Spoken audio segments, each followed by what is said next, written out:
Greetings, it's Eric Bakker, the Naturopath from New Zealand. Thanks for coming back. We're up to episode 6 of the Ultimate Candida Cleanse Lite program, episode number 6. Thanks for tuning in. So by now you probably will have noticed something quite interesting. Remove doesn't affect everybody in the same way. Some people will feel lighter within days. Others feel more subtle effects and not much at all. Then there are others who feel absolutely zero. And then you have a few more people who feel amazing. They will have lost a few pounds of weight, they feel energetic, their sleep is better, they feel incredible. I've seen a lot of people over the years, and you could fall into any one of those categories, from no improvements to amazing improvements.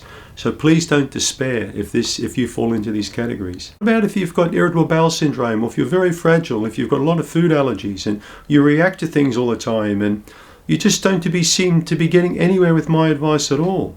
Well, that's perfectly fine too, because we're all different. Everybody's digestive system is so different. Now let me reassure you again, you're not doing anything wrong. We just have to adjust the program to suit you. After a lot of hours in the clinic working with a lot of people, I can tell you this one thing categorically: there's no such thing as a perfect diet. It doesn't exist. Over-restriction is very common with many people, especially if they're going through a cleanse. They take so many foods out of the diet just in case. They stack too many supplements, they make too many changes. You don't need to be overly restricted with your diet when you're beginning a cleanse or you're going through a remove stage like this. What you do need to remove is the bad foods. And I think we all know what they are. We don't need to kid ourselves. Go back and have a look at the book, the Lite Guide. You'll see exactly what all the offenders are. Too many sweet foods, too many salty foods, too many fatty foods. I think we know what they are. Keep tolerated whole foods. Try not to cut these from the diet. It's the bad stuff we want gone first.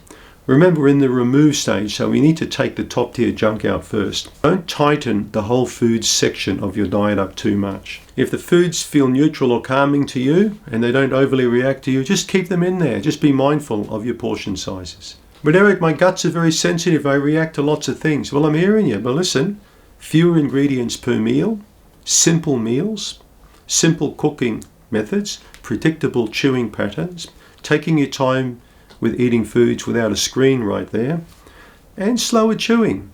You'll find all of these tips help. And remember, this isn't long-term restriction.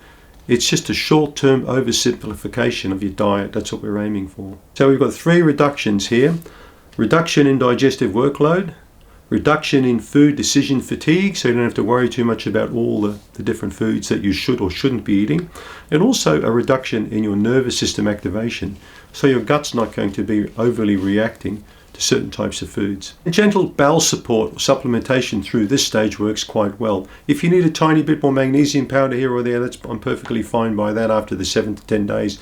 Probiotics and digestive enzymes are very, very good during the terminal stages of remove, but all through remove, the antifungal products are good as well.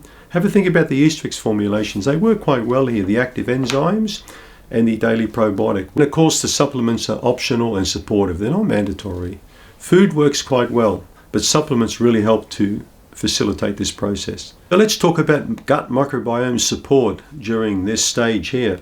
So we're trying to lower the overload of Candida and dysbiotic bacteria like Pseudomonas or Citrobacter. So we're trying to reduce the load gently during the remove stage. We're not trying to wipe things out. And if probiotics or digestive enzymes have caused you a bother in the past, and it's the same with antifungals, maybe you've reacted to these kinds of supplements, you'll find that when the digestion's calmer, inflammation drops a little bit, and the runway's a bit clear, you'll have a lot less reactions with these supplements. Some people prefer structured support.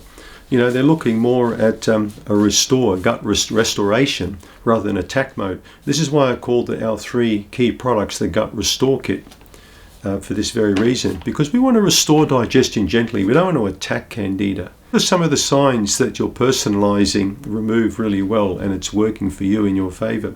Well, you're going to have a lot less food reactions in general. You should notice a bit more bowel comfort, better sleep, but also your moods and anxiety will have improved, especially around food. Remember, calm is when intensity isn't. In the next video, in video 7, we're going to talk about something that's very important and very commonly overlooked: how true success in recovering your health, how that really looks. And it's not as dramatic as people think. You're building this properly, and that's how it's meant to be.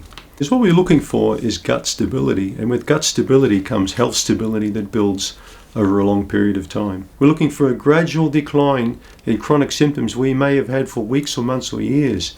We're not looking for overnight fireworks. I want to thank you for tuning in. Let's catch up in video 7 where we wrap up remove and we start talking about replace. Thanks again. Don't forget to like and sub.